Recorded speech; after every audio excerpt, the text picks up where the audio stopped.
cue the Giada voice. Reginetti al tono. So the first thing we're gonna do is put on the water right here. Full blast. And let's get this heated up. Something that I like to add to this dish are capers.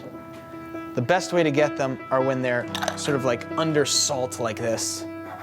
And so that means that you need to get the salt off. And the way to do that is like this. Just kind of let this hang out. Garlic. I know it's weird, but I really like touching it. If you burn yourself, it's hot enough. The centerpiece of this dish is this tuna. The one in glass is of higher quality almost always. I mean, they're showing you the product. That's how you know that it's really good. I think this is worth the extra price, absolutely. And sometimes, they even come with some accoutrement inside. So this one has more capers, and it's packed in olive oil. It's great because we don't have to use any extra olive oil. We can just use this already flavored olive oil. Capers going in. Let's throw in scallion. Let's throw in garlic.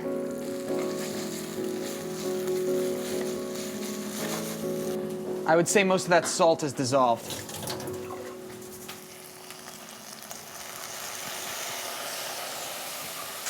And the second that hits, you can smell a briny ocean smell. Tomatoes, crushed, half-size can. It's all you need. Stuff is starting to kind of like burn a little bit. Deglazing is very, very important. One, it brings the temperature of the pan down. Two, it frees all that stuff off the bottom, and you can see right away we've got a clean bottom. Maybe you've heard me say this 1,000 times, but I'm never gonna stop saying it because it's never gonna change. This is how you cook. I mean, that's how you do it. That's how you develop flavor, and that's how you bring it into the dish. Anchovy paste. Hell yeah. I like buying stuff in a tube. It is much more convenient to use little bits at a time. There is some anchovy paste. Ew, Frank, that's gross. No, it's not gross. It's in all the stuff that you love and you didn't even know it. Tomato paste, same thing. Rich, deep, umami, intensified flavor. We need these things. Okay, we're gonna mix them in. Okay. Tuna, here it comes. Our water's boiling. The pasta needs to taste flavorful and delicious without the sauce. The only way to do that is to have hyper salty water. This gets broken up, and the tomatoes go in. Here they come.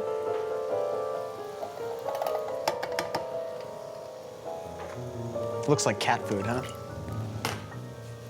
Swirl around a little water in here, get the excess tomato out of the can. Make sure the top gets in there also. We like that extra aluminum, very important.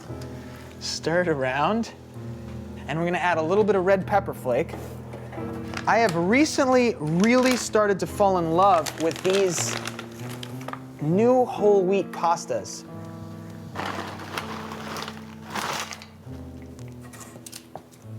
All right, it says 5 to 8 minutes. There's sort of a renaissance happening in whole wheat pastas right now. All these small companies are bringing back all these wheats that we lost to industrial farming right after World War II. They're much more delicious than your average whole wheat pasta.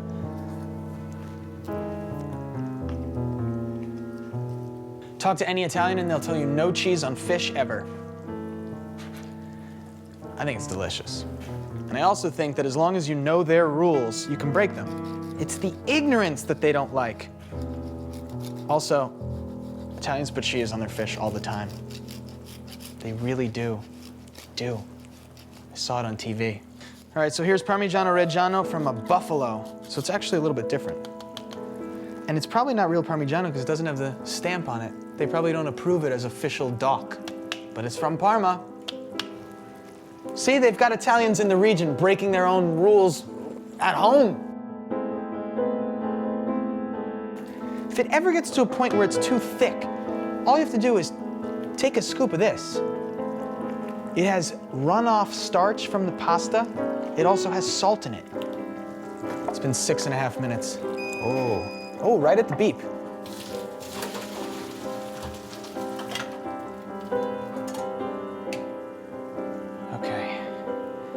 Notice the pasta water here. We want some of that pasta water. I'm doing the sin that was never to be done. Cheese. Cheese in the pasta that's gonna be made with fish.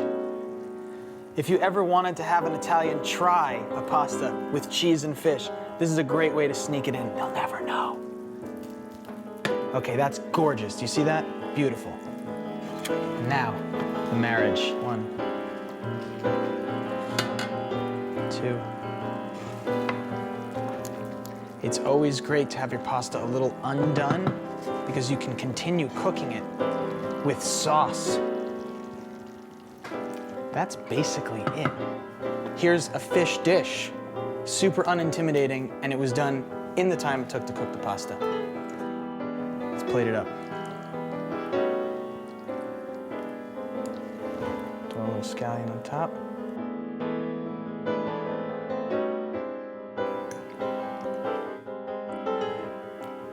Whole wheat pasta with fish and cheese.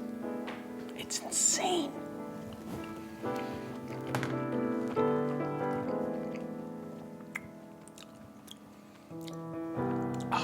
So the pasta's perfectly salted. The sauce is able to sort of not be super salty because the pasta's the thing that's salty. And instead we get this brininess from the capers and the garlic and the scallion and the tuna. You wouldn't even know that there are anchovies in here, but they add a whole bunch of umami that only the most discerning tasters would ever recognize.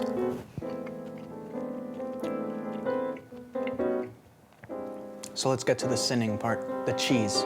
Cheese with fish. I don't know why they have a problem with it. They mix everything else.